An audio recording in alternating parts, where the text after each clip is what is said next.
नमस्कार, मराठमोळ्या recipes bye Sunita या आपल्या चॅनलवर सर्वांचं खूप खूप स्वागत आहे। आजची आपली रेसिपी आहे काळं वांग बटाटा। डब्यासाठी असो, नाश्त्यासाठी असो किंवा दुपारच्या जेवणासाठी असो, अगदी झटपट तयार होणारं काळं वांग बटाटा चवीलाही अगदी अप्रतिम लागतो। तर हा काळं वांग बटाटा कसा तयार करायचा यासाठी व्हिडिओ अगदी शेवटपर्यंत जरूर बघा। चला तर मग पटकन रेसिपीला सुरुवात करूयात।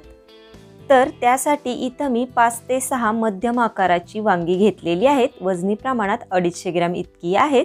त्याचबरोबर 2 बटाटे आणि 3 मध्यम आकाराचे कांदे घेतलेले आहेत। तर सुरुवातीला आपल्याला हे व्यवस्थित कापून घ्यायचे आहेत। सगळ्यात अगोदर वांगी कापून घेऊयात। तर बघा याप्रमाणे मी वांग्याचे अगोदर काटे काढून घेतलेले आहेत आणि आता याच्या एका वांग्याच्या 8 फोडी आपल्याला करायच्या आहेत। बघा अगदी कोवळी आणि छान अशी ही वांगी आहेत।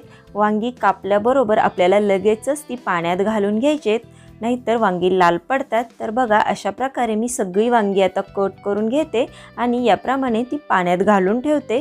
त्याचबरोबर इथं मी दोन्ही बटाटे कापून घेतलेत आणि त्याच्या अशा फोडी तयार करून त्यासुद्धा पाण्यात ठेवलेल्या आहेत।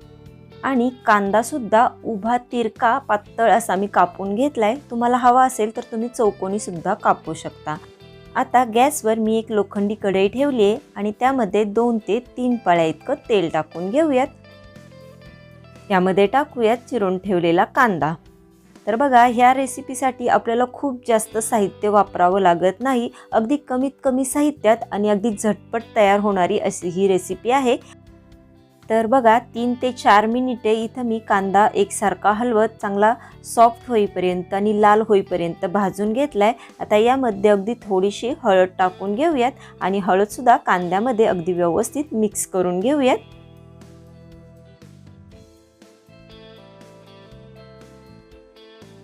आता यामध्ये आपल्याला चिरून ठेवलेली वांगी टाकायची आहेत।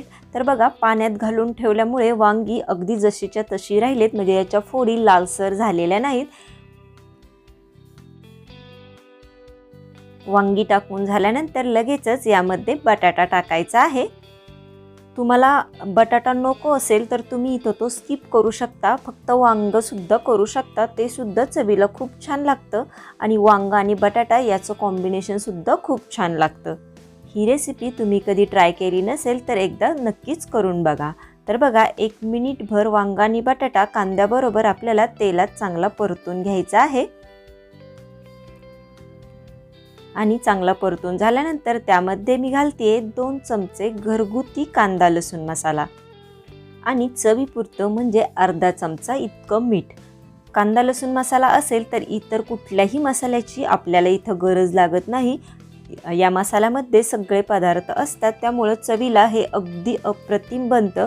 तर बघा मसाला टाकल्यानंतर आपल्याला पुन्हा 1 मिनिटभर हे चांगलं परतून घ्यायचंय। आणि आता यामध्ये आपल्याला घालायचे पाणी। तर अगदी शिजण्याइतपत म्हणजे फक्त अर्धा ग्लास इतकं पाणी मी यामध्ये घालणार आहे आणि अगदी व्यवस्थित मिक्स करून घ्यायचंय। पाणी तुम्ही गरम किंवा गार कसंही वापरले तरी चालेल, मी इथं गार पाण्याचाच वापर केलेला आहे। तर बघा आता अगदी व्यवस्थित मिक्स करून घेतले आणि याला उकळी आली की यावर आपल्याला झाकण ठेवायचे आणि झाकण ठेवून फक्त 10 मिनिटे आपल्याला हे बारीक गॅसवर शिजवून घ्यायचे। तर बघा आता गॅस मी बारीक करते आणि यावर झाकण ठेवते आणि पाहूयात 10 मिनिटानंतर।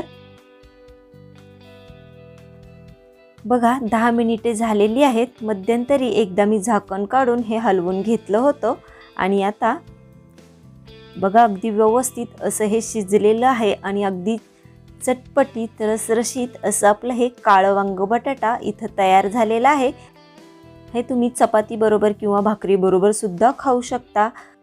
सकाळच्या घाईमध्ये अगदी झटपट तयार होणारा असा हा पदार्थ आहे। एकदा तुम्ही नक्कीच ट्राय करून बघा। आता आपण गॅस बंद करून घेऊयात आणि तुम्हाला आता मी ते सर्व करून दाखवते। लोखंडी कढईत केल्यामुळे हळूहळू याला काळपटपणा येतो, म्हणून या रेसिपीसाठी आपल्याला लोखंडी कढई असणं आवश्यक आहे।